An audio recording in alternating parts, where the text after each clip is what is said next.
일부 예배부터 예배 전에도 나오셔서 열심히 예배 드리시고 봉사하시고 또 설거지도 하시고, 예, 저희 선생님들만 배워도 몇 가지를 하시는 것 같아요. 회의할 시간도 없고, 예, 왔다 갔다 하시는데, 네, 수고하셨습니다. 예, 또 주일날 이렇게 저희가 하나님을 섬길 수 있다는 게 너무 감사한 것 같아요. 더 건강할 때 더 많이 예배드리고 주일에 힘쓰기를 소망합니다.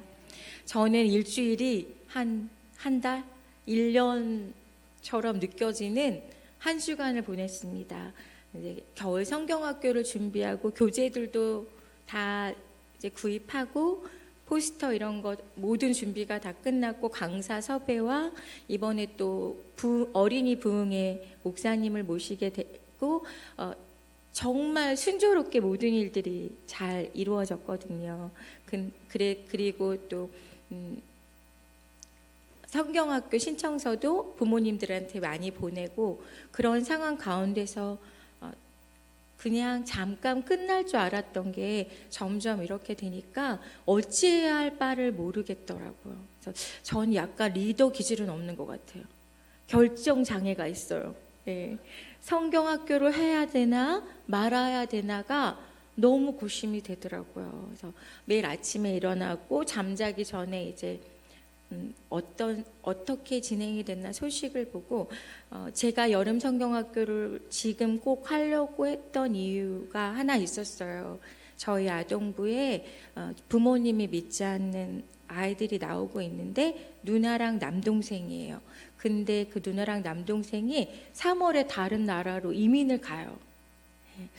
제 마음에는 많은 아이들에 대한 마음도 있었지만 특별히 그 두 아이들, 이 아이들이 베트남이라는 나라에 가서 좋은 교회에 잘 연결이 되어가지고 믿음 생활을 잘 하면 좋겠는데 2월에 성경학교를 하잖아요.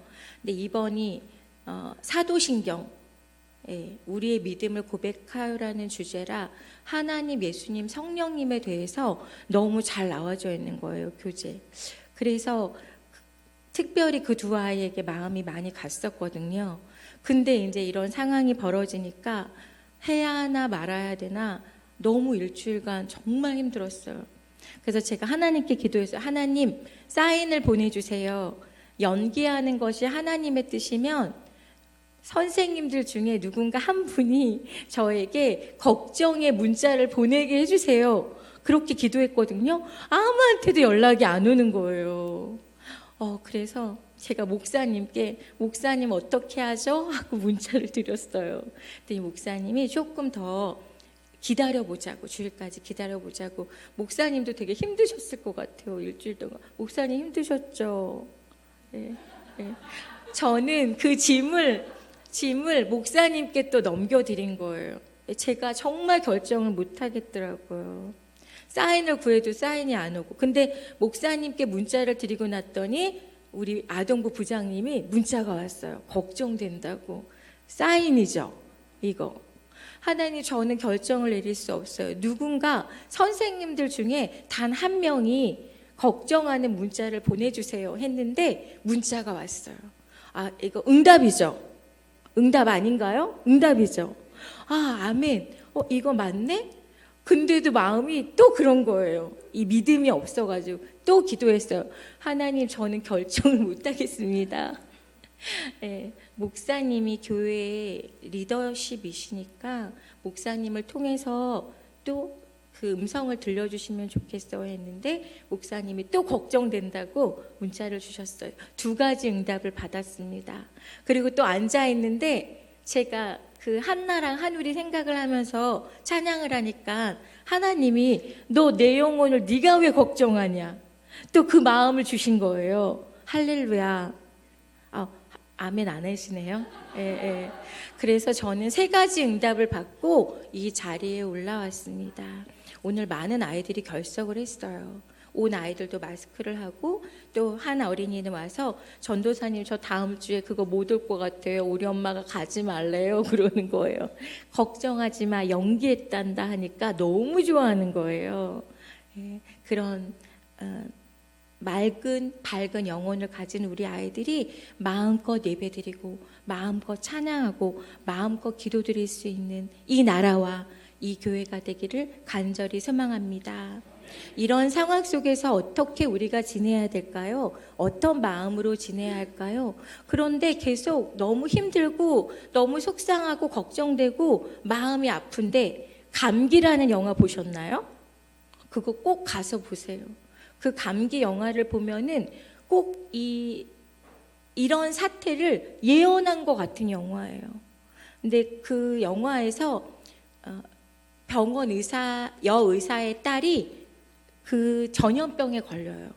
나중에는 이제 항체를 갖게 되고 그런 영화인데, 그 영화를 보니까 그 우한에서 지금 바이러스에 걸린 영혼들이 얼마나 힘들까 그냥 멀찌감치 바라보고 있었는데, 그 영화를 보니까 정말 그 사람들이 얼마나 힘들까 그런 아픈 마음이 많이 들더라고요. 그런데 자꾸만 무화과 나뭇잎이 마르고 포도 열매가 없으며, 그게 생각이 나는 거예요. 이런 상황에서도, 이런 어려움과 이런 상황에서도 성경학교를 할 수 없어도, 아이들이 교회 나올 수 없는 이런 상황인데도 난 여호와로 즐거워하리, 그게 가능할까요? 그런데 오늘 시편 16편에서 그렇게 가능한 한 사람을 만나게 됩니다. 바로 다윗이에요. 다윗은 죽음의 두려움 가운데서도 즐거워하고 오히려 하나님을 찬양했습니다. 하나님이 지금 우리에게 원하시는 것은 무엇일까요? 사실은 바이러스보다 더 무서운 게 있어요. 혹시 아시나요? 그것은 두려움이에요. 죽음보다 더 무서운 것이 무엇인 줄 아십니까? 두려움이에요. 사람은 두려워서 죽어요. 그런데 이 바이러스의 공포 때문에 너무 많은 사람들이 또 두려움 가운데 있는 거예요. 자, 이때 우리는 무엇을 해야 될까요? 우리 권사님들, 이때 우리는 무엇을 해야 될까요? 기도하고 찬양하고 또 더 복음을 전하고 또 더 열심히 내가 있는 자리에서 하나님을 섬겨야 하는 줄 믿습니다. 계속 기억나는 말씀이 찬양이 그 찬양이었어요. 그리고 오늘 말씀의 제목처럼 내게 줄로 재어준 구역, 그것은 하나님의 울타리인 줄로 믿습니다. 하나님 안에 있기 때문에 세상은, 환경은, 어두움은, 그 어떤 것들이 더 우리 육신의 눈으로 바라볼 땐 더 강하고 두려울지라도 우리에게는 우리를 줄로 재어준, 하나님께서 우리에게 줄로 재어준 구역이 우리 안에 있습니다. 그것이 바로 우리 교회이고 하나님 안에 성도들, 우리들인 줄 믿습니다. 오늘 시편 16편, 이 다윗의, 이 시인의 고백이 우리의 고백이 되기를 원합니다. 저를 따라해 보실까요? 하나님, 이 고백이, 이 시편 16편의 고백이 나와 우리의 고백이 되게 하옵소서. 아멘. 한 절 한 절씩 말씀을 읽으면서 주님 앞에 찬양 드리며 고백 드리며 나아가는 시간이 되기를 원합니다. 시편 16편은 다윗이 여호와 하나님께 향하는 절대적인 신앙의 고백의 시편입니다. 1절부터 6절까지는요, 다윗이 하나님께 도움을 구한 것으로 나옵니다. 또 자기가 그렇게 하나님께 도움을 구할 수 있는 근거가 무엇인지에 대해서 말씀하고 있습니다. 7절부터 11절에는요, 어떤 말씀입니까? 어떤 결과가 자신에게 닥칠지라도, 어떤 어려움이 자신에게 닥칠지라도 하나님을 찬양할 수밖에 없는 신앙을 노래하고 있습니다. 1절 말씀입니다. 다 함께 읽어보겠습니다. 시편 16편 1절입니다. 시작. 하나님이여 나를 보호하소서. 내가 주께 피하나이다. 어떤 위기 상황에 있는지 알지 못하나 다윗은, 이 시인은 하나님께 도움을 구합니다. 왜 하나님께 도움을 구할까요?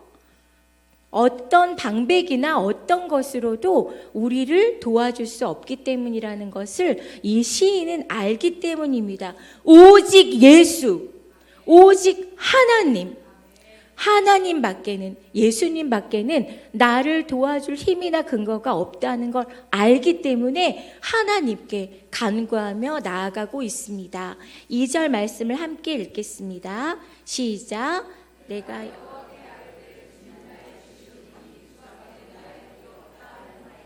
아멘. 주는 다스리는 자를 말하고 주인을 말합니다. 주 밖에는, 주 외에는 아무도 나를 이 어두움 가운데서, 어려움 가운데서, 죽음의 위험 가운데서 도와줄 자가 없다고 말합니다. 없다고 고백합니다. 주 밖에는, 이 주 밖에는이라는 이 속에서 절대적인 여호와 중심의 신앙의 다윗의 모습을 보게 됩니다. 우리의 고백도 마찬가지입니다. 주 외에는, 주 밖에는 우리를 도울 자가 없는 줄 믿습니다. 3절 말씀입니다. 함께 읽겠습니다. 시작.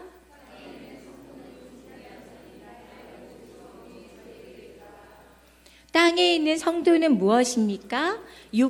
성도들의 육신은 이 세상에 있습니다. 이 세상에 속하여 있습니다. 하지만 성도는 하나님과 영적인 교제를 나누기 때문에 하나님의 백성이며 하나님께 택함 받은 자녀입니다. 영적으로 부유한 자들이 바로 이 성도들입니다. 하나님께로부터 존귀와 영광을 받는 자들이 바로 이 성도입니다. 시편 기자는, 이 다윗은 이렇게 고백합니다. 나의 모든 즐거움은 세상으로부터 오는 것이 아니다.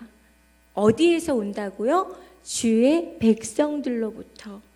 하나님을 섬기는 성도들과의 교제 속에서 즐거움을 발견하게 됩니다.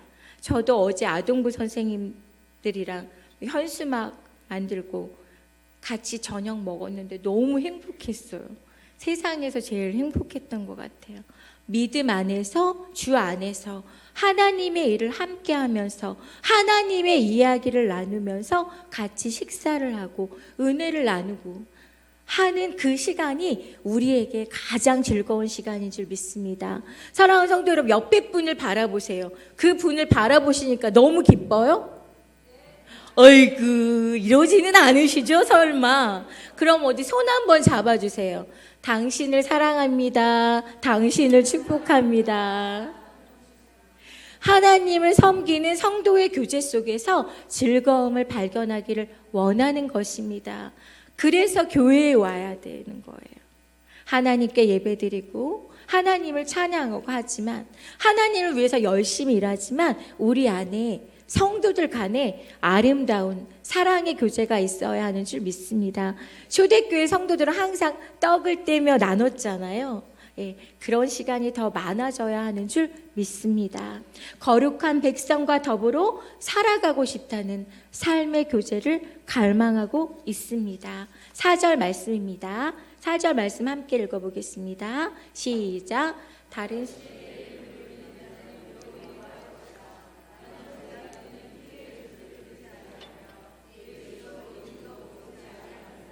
아멘. 하나님을 경외하는 자들에게 피해야 할 것은 우상 숭배입니다.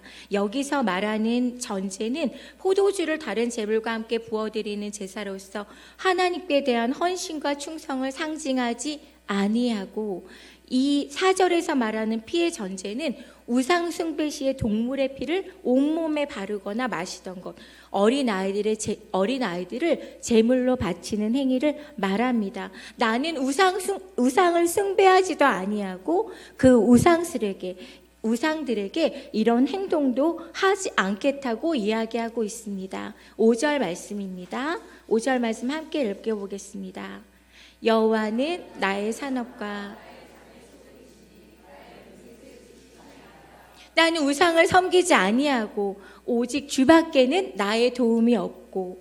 산업은 기업이라는 뜻입니다. 소득은 몫으로 어떤 사람에게 분배되어 할당된 토지의 양을 의미합니다. 이스라엘 백성들이 가나안 정복 후에 토지 분배를 시행합니다. 그 토지들은 그 사람과 그 후손들이 대대로 그 토지를 기업으로 삼게 되지요. 하지만 레위 지파만은 토지를 할당받지 않습니다. 여호와께서 토지를 할당받지 않은 그 지파에게 내가 친히 너희들의 산업이 기업이 될 것이라고 민수기 18장 20절에 약속해주고 계십니다. 다윗은 그것을 말합니다. 나의 기업과 나의 소득에 그 모든 몫에 그 모든 것들을 주는 주인은 바로 주님이시다 하고 고백하고 있습니다. 이것은 무엇입니까? 하나님께서 자신을 끝까지 지켜주신다는 것을 믿는 믿음의 고백입니다. 6절 말씀입니다. 6절 말씀 읽어보겠습니다. 시작. 내게 줄로 재어준 아멘. 내게 줄로 재어준 구역. 하나님이 줄자로 딱 재어주신 거예요. 보윤아, 여기부터 여기는 너가 있어야 할 곳이야. 우리 가족, 내 자녀, 내 아동부 공동체, 덕양중앙교회, 대한민국. 이것들을 하나님께서 나를 위하여 어떻게 해주셨다고요? 줄로 딱 재어주신 거예요. 그러니까 내 옆에 있는 사람은 누가 만나게 해주신 거예요? 하나님이 많은 소중한 나의 가족, 나의 이웃, 나의 직장, 특별히 우리 교회. 그 많은 교회 중에서 우리가 덕양중앙교회 다니고 있잖아요. 남해중앙교회 안 다니죠? 어디 다녀요? 덕양구에 있는 덕양중앙교회에 다니고 있잖아요. 누가 재어주셨어요? 하나님이. 무엇으로요? 줄자로. 줄로 딱 나에게 맞는, 나를 위하여, 내가 하나님을 위하여 일할 곳, 그곳을 이곳에 줄로 재어주신 줄 믿습니다. 하나님께서 주신 기업이, 그 줄로 재어진 구역이 아름답다고 찬양하고 있습니다. 우리의 본질적인 기업은 무엇입니까? 하나님입니다. 또 어디입니까? 교회인 줄 믿습니다. 하나님 안에서 말씀에 순종하며 살아가는 것, 하나님의 뜻을 깨달아 그 뜻대로 살아가는 것, 하나님이 주신 기업, 하나님이 주신 가정, 하나님이 주신 직장, 하나님이 주신 교회, 하나님이 주신 이 나라에서 행복하게 즐겁게 살아가는 것, 그것이 또한 우리의 고백이 되어야 할 줄 믿습니다. 하나님께서 줄로 재어주신 구역이 마음에 드십니까? 마음에 안 드시나 봐요. 네. 다시 한번 질문하겠습니다. 하나님이 줄로 재어주신 구역이 아름답습니까? 만족하십니까? 네, 우리 사랑하는 옆에 성도님들에게 이렇게 말합시다. 당신은 하나님께서 저에게 맺어주신 인연입니다. 예, 예. 이 귀한 인연을 그냥 함부로 보내지 않았으면 좋겠어요. 소중하고 아름답게 보내기를 원합니다. 일주일에 한 번 만나잖아요. 딱 한 번. 만나면 웃어주고 지금은 안 되죠. 안아주면 좀 멀찍 떠서 하이파이브도 하면 안 되는 거죠. 아유, 아쉽네요. 안아줄 수 있을 때 안아주고, 손 잡아줄 수 있을 때 손 잡아주고, 그러면 좋은데 꼭 하려고 그러면 못하잖아요. 이렇게 말합니다. 있을 때 잘해. 할 수 있을 때 잘해.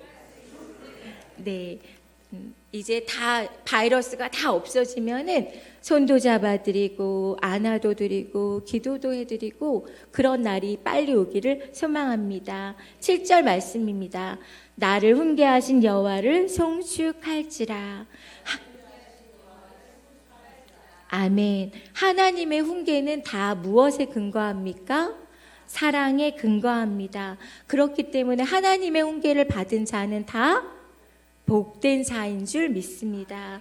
그 훈계가, 그 하나님의 말씀이, 그 사랑의 하나님의 은혜가 밤마다 내 심장을 교훈한다고 이야기하고 있습니다. 시편 기자 다윗의 그 뜨거운 믿음이 너무 아름다운 것 같아요. 사랑하는 성도 여러분, 밤마다 낮에도 쉬지 않고 여러분의 심장이, 여러분의 마음이 주님 때문에 두근두근 하십니까?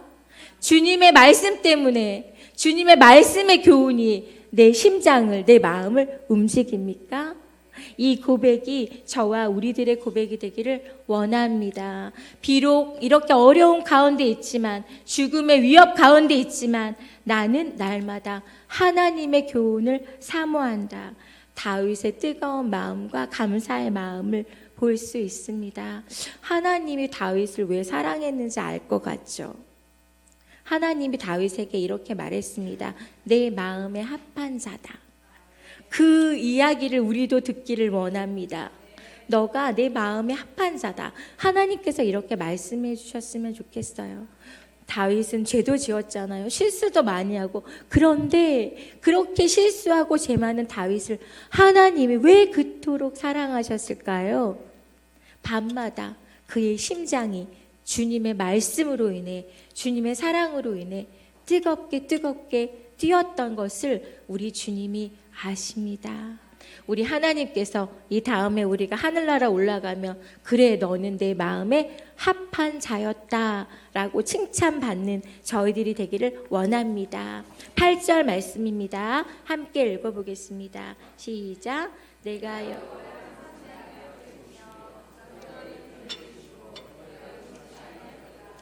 그렇습니다. 하나님, 무화과 나뭇잎이 마르고 포도 열매가 없으며 외양간에 송아지가 없다 할지라도 나는 주님으로 인하여 요동하지 않겠습니다. 왜요?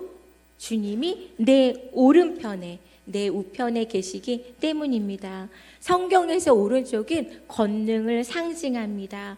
하나님께서 나의 오른편에 계시다는 것은 하나님께서 나의 절대적인 힘이 되어주신다는 것을 믿습니다. 9절 말씀입니다. 함께 읽어보겠습니다. 시작. 이러므로 내 마음이 기쁘고 내 영광도 즐거워하며 내 육체도 안전히 거하리니. 8절 말씀, 하나님이 내 우편에 계시기 때문에 내가 기뻐할 수 있습니다. 즐거워할 수 있습니다. 내 육체가 안전합니다라고 고백하고 있습니다. 다른 것이 아닙니다. 영광, 마음, 육체, 영혼, 이 모든 것들을 다 언급하고 있습니다. 자신이 하나님의 보호 아래 전인격적인 평안과 기쁨을 누리고 있음을 표현하고 있습니다. 1절의 시작은 어떠했습니까? 주님 나를 구원하여 주시옵소서 하고 시작했습니다. 하지만 점점 어떻게 됩니까? 그렇게 하나님께 기도하며 찬양하면서 다윗에게 하나님이 은혜를 부어주고 계세요. 두려움 가운데 있는 하나님 도와주소서 하는 그 다윗의 마음 가운데 성령님께서 역사하고 계십니다. 다윗의 기도가 바뀌어가고 있어요. 그 구원을 호소하는 그 기도가 즐거움과 감사와 기쁨의 기도로 바뀌고 있습니다. 주님, 저는 전인격적으로 주님 때문에 평안하고 기쁨을 누리고 있음을 고백합니다. 10절 말씀입니다. 이는 내 영혼을 음부에 버리지 아니하시며 주의 거룩한 자로 썩지 않게 하실 것임이니이다. 9절의 근거가 됩니다. 내가 전인격적으로 즐거워하고 기뻐하며 평안을 누릴 수 있는 이유는 이것입니다. 주님께서 내 영혼을 음부에 버리지 아니하고 주의 거룩한 자로 썩지 않게 하실 것을 믿기 때문입니다. 하나님께서 이 시인의 입술을 빌어 부활과 영생의 소망을 나타내 주십니다. 다윗이 어떻게 이런 고백을 할 수 있을까요? 그 다윗 안에 계신 성령님이 역사하고 계시는 줄 믿습니다. 11절 말씀입니다. 주께서 생명의 길로 내게 보이시리니 주의 앞에는 기쁨이 충만하고 주의 우편에는 영원한 즐거움이 있나이다.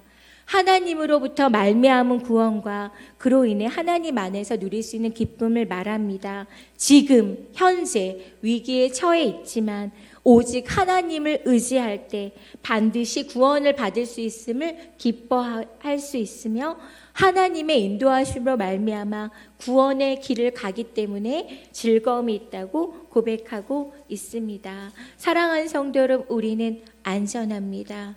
우리의 아이들은 안전합니다.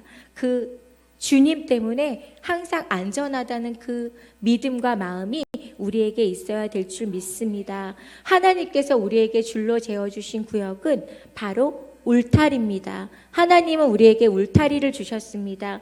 사랑의 울타리, 은혜, 긍휼, 자비, 생명의 울타리, 안전의 울타리를 우리에게 주셨습니다. 그 울타리를 우리가 튼튼히 하기를 원합니다. 가지 말라는 곳에 가지 않고, 하지 말라는 일에 하지 않고, 먹지 말라는 것은 먹지 않고, 그렇게 하나님이 말씀을 통해 우리에게 많은 약속들과 하지 말아야 할 것들을 알려주셨는데 우리가 그 울타리를 지켜야 할 줄 믿습니다. 그 울타리 안에 있을 때 우리는 안전한 줄로 믿습니다. 말씀을 주셨습니다. 우리에게 양심을 주셨습니다. 하나님 울타리 안에서 말씀대로 살아갈 때, 양심대로 살아갈 때 우리는 안전한 줄로 믿습니다.